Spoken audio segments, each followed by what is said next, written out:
Welcome to the Man of Recaps. This is The 100, Seasons 1 through 5. After a nuclear apocalypse, humanity has fled to space on the Ark, but they're running out of air, so they send the 100 juvenile delinquents down to Earth to see if it's habitable. Although 2 of them die in landing, so it's down to 98 immediately. But the rest of them aren't killed by radiation, so humans are back on Earth. Unfortunately, they are juvenile delinquents, so it immediately turns into a Lord of the Flies teenage sex party. Our main character is Clark Griffin. She's the responsible one. Her mom's actually the chief doctor on the Ark and is monitoring their wristbands to see if they survive. Bellamy Blake is like, hey, we don't need the adults anyway. Let's break all our wristbands so they don't come down. We can have a forever teenage sex party. The hot girl is his sister Octavia. He's very protective of her. In fact, she spent most of her life hiding in the floor because of the strict one-child-only policy. By the way, that's why they're all teenagers. On the Ark, there's limited resources, so if you break any law as an adult, you're immediately spaced. The Chancellor's son, Will, is down here too, and a lot of the other kids hate him because his dad spaced their parents. Luckily, there's cool kids like Finn who keep everyone chill. If it's hard to tell them apart at first, don't feel bad, they do all have the same haircut. One of the kids whose parents were spaced is just a little girl,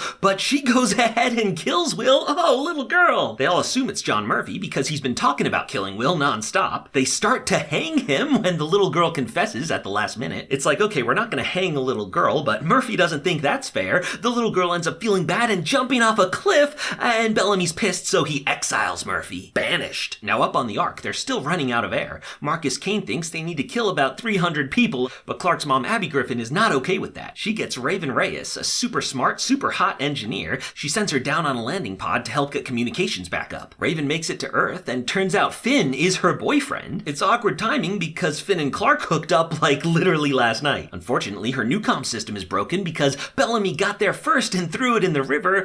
He didn't know though that they were about to kill 300 people. Whoops. The kids try to contact them the old-fashioned way, but it's too late, and oh, the culling. The 100 have some more immediate concerns on Earth. Turns out they're not alone. Yeah, some humans survived the apocalypse. They call them grounders, and they're tribal badass types, kinda sexy. In fact, they capture one named Lincoln who has incredible abs, so Octavia gets a crush on him, helps him escape, and they have awesome caveman sex. He sets up peace talks with his tribe's leader, this girl Anya, but one of the kids gets a little trigger happy and pieces out the window. So they're preparing for war. The 100 have guns, but limited ammo, so when the battle breaks out, they have to improvise. Boom! Like the ignition, rocket fire takes them all out. So the battle is won, but what's this, knockout gas? Guys with masks and machine guns, what's going on? In Season 2, Clark wakes up in a hospital. She busts on out of there, but turns out it's a really nice, happy place. It's Mount Weather, an official nuclear bunker. The president explains they're all still inside because the Earth is still radioactive. The 100 grew up in space, so their bodies are more used to it for science reasons. It seems great, and they have chocolate cake, but Clark doesn't trust them. Sure enough, they're draining the blood from grounders to help heal their radiation sickness. Clark rescues Anya, and together they take a leap to escape. Up on the Ark, they're actually running out of air all the way now, so they crash the Ark down to Earth. They set up camp at Arcadia, which means no more Lord of the Flies stuff. The adults are in charge again. Clark's reunited with Bellamy. They started as enemies, but now I totally ship it. But her current boyfriend Finn is still out looking for her. He thinks the grounders took her,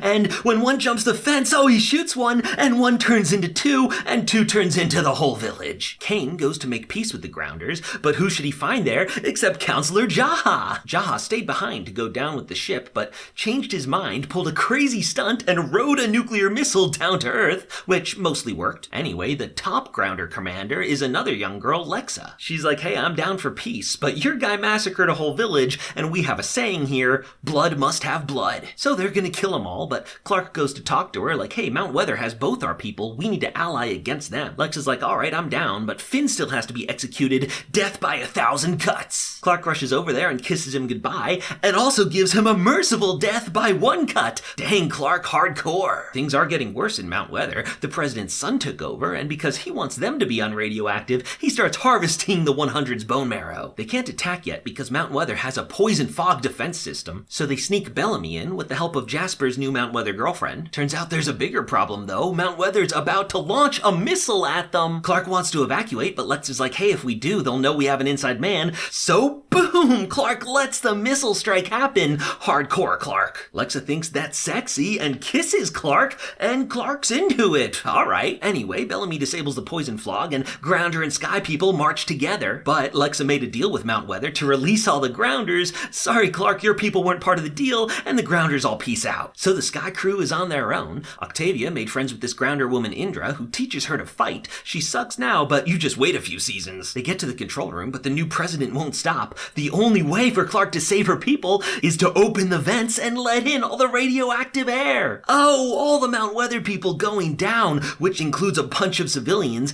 and Jasper's girlfriend who helped them. So her people are saved, but this is too hardcore even for Clark. She needs some time alone. Meanwhile, Jaha is on a Moses-type exodus to the City of Light, a grounder myth. They meet a hot scavenger chick, but she has a mutant radioactive hand. Murphy's here though, and since he was banished early, he missed the whole teenage sex party, so he'll take what he can get. Long story short, they find a mansion, and inside is a woman who is a hologram. Yeah, she's an artificial intelligence named Allie, not just any AI, the one who launched the nukes that destroyed the world, destroying humanity to save it. You know, classic. So in season 3, she shows Jaha the City of Light. It's a virtual world, like the Matrix, but where everyone's happy all the time. Jaha's super excited about it, but Murphy's like, nah, I kinda like being angsty, so he pieces out of there with his mutant girlfriend. Clark has been living in the wilderness and has dyed her hair red. The grounders are looking for her now. After what she did in Mount Weather, they call her Wanheda, the commander of death. They bring her to see Lexa in the grounder capital of Polis. It's a ruined city with one big building left. Clark's still pissed Lexa left her hanging at Mount Weather, but Lexa's like, hey, let's let bygones be bygones, I need your help now. See, the commander presides over the alliance of the 12 clans. But the Ice Nation wants to start some trouble, and Lexa just pulled a "This is Sparta" on him. So now she wants the Sky Crew to join them as the 13th clan. Now an Ice Nation girl warned Bellamy that it was a trap, so they bust in to save him. But turns out the trap warning was the trap. The real trap is at Mount Weather, where Sky Crew's been hanging out. An Ice Nation assassin sneaks in and blows the place up. The Ice Queen's like, yeah, I did it. I challenge you for leadership. Fighting on my behalf is my son, Rowan. He's a super hot dude who gets stabbed as much as possible so he has an excuse to take his shirt off. He and Lexa have a trial by combat. She wins, but instead of killing him, she takes out his mom. Oh, she was the real problem. She sends a platoon to Arcadia to protect against any further Ice Nation aggression, but the Sky People have just found some friends from another Ark crash site. They're led by this guy Pike, and they've had bad experiences with grounders, so when Kane explains they've just joined them and become the 13th clan, Pike is not happy, and a lot of people support him. They elect him chancellor. He immediately sends guys with guns out to slaughter the army that was there to protect them. Oh. Clark's like, hey, please don't kill all my people. Maybe blood must not have blood. And Lexa listens to her because Clark's hot, and these two are like officially dating now. They're like, okay, we only want Pike, but Bellamy's having none of that. Kane tries to tase him and turn him in, but they catch him. They're going to execute him, but in a rescue mission, Lincoln turns himself in so they can get away, and oh, Pike shoots Lincoln. No, Octavia's so sad. She blames her brother Bellamy for letting this happen. Bellamy realizes he may be on the wrong side in this, so he leads Pike into a trap and they finally hand him over. But there's new grounder leadership because Lexa accidentally got shot. When a commander dies, the high priest, the keeper of the flame, takes out a computer chip thing from their neck. Yeah, 100 years ago when the AI Allie destroyed the world, her creator Becca designed a new, better AI, one that would interface with humans and not be evil. She flew back down to Earth, met the survivors, and became the first commander. Since then, that computer chip they call the Flame has been passed down through commanders, but it only works if you have compatible blood, which is night blood because it's black. Ice Nation has their own night blood, and she kills all the other kids and takes over. The Keeper of the Flame's not cool with that. He gives it to Clark. He's like, get out of here and find a new, not evil night blood. So without the official flame ceremony, this new girl's meeting some resistance. Luckily for her, Murphy is there and helps teach her how to keep control. She keeps him chained up in her bedroom and likes to have sex with him. Not the worst thing he's had to do to survive. Meanwhile, Jaha made it back to Arcadia. He's talking like a prophet now. He wants people to take the key to the City of Light, and it will take away all their pain. Raven got shot in season 1, long story, so she's like, yeah, my leg hurts, I'll take it. And boom, yeah, her leg's all better, and she can see Allie. But by the time she realizes Allie's evil, the whole camp has taken the chip, and they're being mind-controlled by a rogue AI. Jasper grabs her, and they bust on out of there. Long story short, managed to zap Allie out of Raven's head, and now Raven knows the way to shut Allie Allie down is with the second new AI, the Flame. They need to find a Nightblood to put the Flame in. The only one they know of is on an oil rig. Her name's Luna, but she's like, nah, I'm not interested, so she kicks him out. More on her later. They find the Ice Nation King and hatch a plot to work together, but by this time, everyone else has taken the chip, so their plan fails immediately. They try to make Clark take the chip by having her mom kill herself. Luckily, her friends get there just in time to save her. Long story short, Clark gets a Nightblood infusion and takes the Flame herself. She goes into the City of Light, which is pretty much exactly the Matrix. Including her own personal Morpheus, it's Lexa. Her consciousness is here for reasons. She's also got Raven back on the Matrix computers to open a door for her, and Clark finds the shutdown switch. But before she can use it, Allie has some bad news.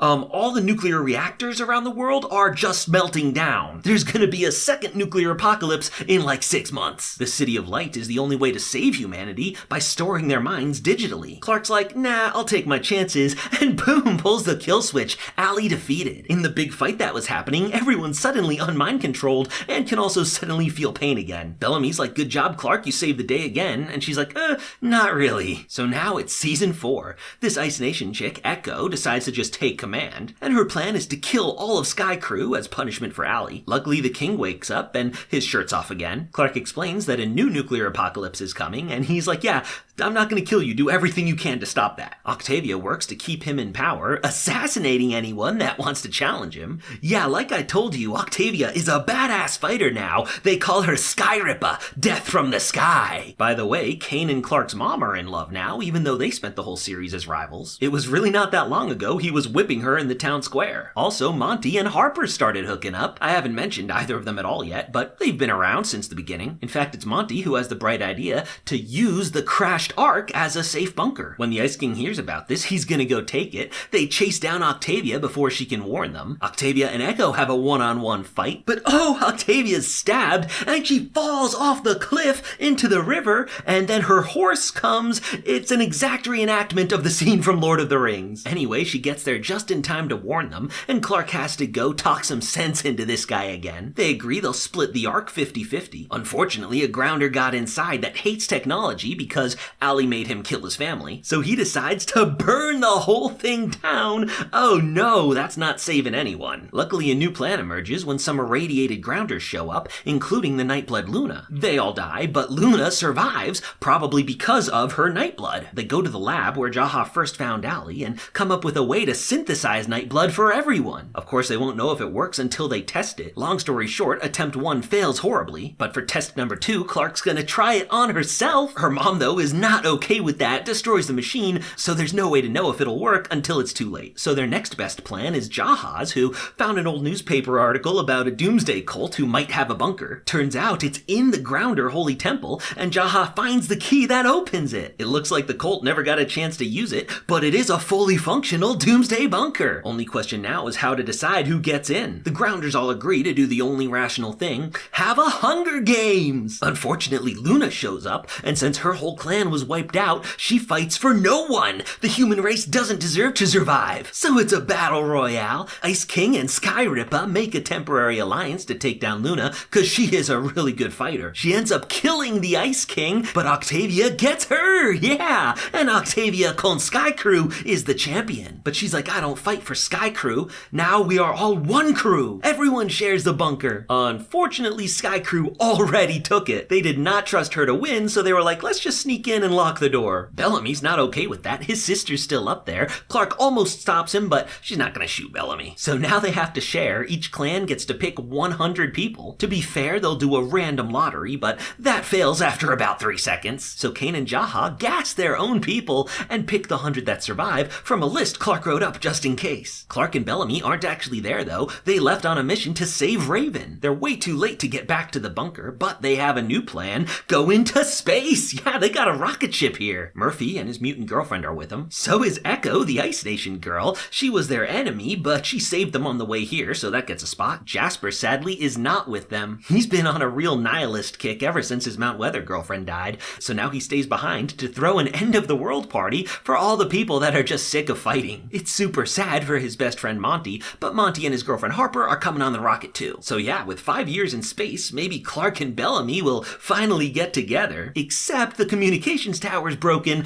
Clark's gotta run over there and fix it, and there's no way she's gonna make it back in time. They have to take off without her. Bye, Clark. But Clark gets the communications up in time for them to get onto the space station. Will Clark survive? It doesn't look good. But then it's a 6-year time jump to make up for the actor's aging. And oh, Clark's alive! Yeah, the night blood worked. She's radiation proof. But the Earth's been habitable again for a whole year. Where is everyone? The 100, Season 5. So right after Prime Fire, Clark went back to Polis to try to get into the bunker, but it was covered under a lot of rubble. The rest of the world basically turned to desert, except for this one beautiful valley. There Clark finds a little girl who's a natural nightblood, and together they live happily for 6 years. Up in space things are pretty good, except they have to eat gross algae every day, and they just don't have enough fuel to get back to Earth. But one day, a new spaceship shows up. What is this, aliens? No, turns out it was an asteroid mining mission. They've been in cryosleep this whole time, and have no idea they missed 2 nuclear apocalypses. Unfortunately though, all the miners were prisoners. They're led by this woman, Colonel Dioza, who is somewhat reasonable but will shoot you without a second thought. The space crew go onto their mothership, which is empty, except for 200 more of them in cryosleep, so they grab some fuel and finally get back to Earth, where Bellamy's like, hey, let's work together or I pull the plug on your 200 friends. He and Clark are reunited, but he started dating Echo in space. It was a long 6 years. Anyway, they get the miners' help to open the bunker, but the bunker is turned into a blood sport gladiator cult led by Octavia, the Red Queen, Blood Reina. Very early on, they realized they were trapped under a mountain of rubble and may be stuck here forever. Chaos broke out, but Octavia held it together with sheer brute strength. She's like, we are all one crew, or you're an enemy of one crew. They started up gladiator fights because they had too much population anyway, and things just went from there. Jaha died at some point, but Clark's mom is still alive, though she's addicted to painkillers. But Marcus Kane is still alive and has grown a glorious Nick Cage hair. So they're rescued from the bunker, but the miner prisoners managed to hack their ship and open up all the cryotubes. Without any leverage against them, it's like, sorry, but we're just gonna take the whole valley for ourselves. You guys stay here or we'll blast you with sonic mining cannons. So the miner prisoners enjoy their valley. They took Clark's mom and Kane with them because they need a doctor. A lot of them have the black lung from mining asteroids. Blood Reina's ready to march to war, but Clark tries to negotiate peace. Dioza's down for peace because she's pregnant, but Octavia's kinda crazy these days. She wants the war. So it's a tough dilemma for Bellamy, but he poisons his sister just a little bit to knock her out for a few days. They're gonna unite everyone under Clark's young Nightblood girl, give her the flame, make her an official commander. But Clark is not happy about this. She wants to protect her at all costs, and so basically kidnaps her. She may be right because Octavia wants to hunt her down. She also makes her brother fight to the death, but Monty jumps in to save the day. He was able to use his algae to refertilize the land. They don't need to fight for the valley, they can live here. Octavia's lost her mind though. She burns all the crop, and now they have no choice but to fight. When did Octavia get so crazy? Well, during the dark year in the bunker, they had to resort to cannibalism. And the thing was, it couldn't be optional. If people starve to death, they're not good food for the rest of them. So Octavia had to force people at gunpoint to be cannibals. It saved the bunker, but it kinda broke her. Over in the valley, Clark's mom found a cure for the lung disease, but the colonel's like, hey, don't do it yet. Half the prisoners are loyal to my baby daddy, McCleary, who's a real bad dude, and I'm happy to just let him die. Murphy tells McCleary this, and it starts a civil war. McCleary wins, so now there's no chance of peace. Clark actually helps him out to protect her girl from Octavia. So when one crew marches to battle, it's a trap, they're mowed down. Octavia realizes she's been acting crazy, so she leaps out for a final stand, sacrificing herself while her people get away. But she doesn't die, reinforcements show up. The little girl finally talks some sense into Clark, so they bust in with their friends and rescue him. Blood Reina kneels to the new commander, and one crew is united again. They storm the valley, and this time they win. But McCleary's like, if I can't have the valley, no one can. Boom! He launches the super explosive and radioactive fuel they mined. They take him out, but in about 15 minutes, it's nuclear apocalypse number 3. The main characters all make it to the ship just in time, and the last survivors of humanity are back in space to ride out a nuclear apocalypse once again. This one should only last about 10 years, and that's nothing if you're in cryosleep. So in no time at all, Clark and Bellamy wake up, but there's a random new dude here. Oh, it's Monty and Harper's son. They stayed awake to make sure everything ran smoothly, but it did not run smoothly. Turns out Earth can only handle so many nuclear apocalypses in a row, so they stuck their teenage son in cryosleep, and 50 years later, Monty finally came up with a solution. They've been asleep asleep for 125 years and have made it to a whole new planet. What? You thought this show had run its course,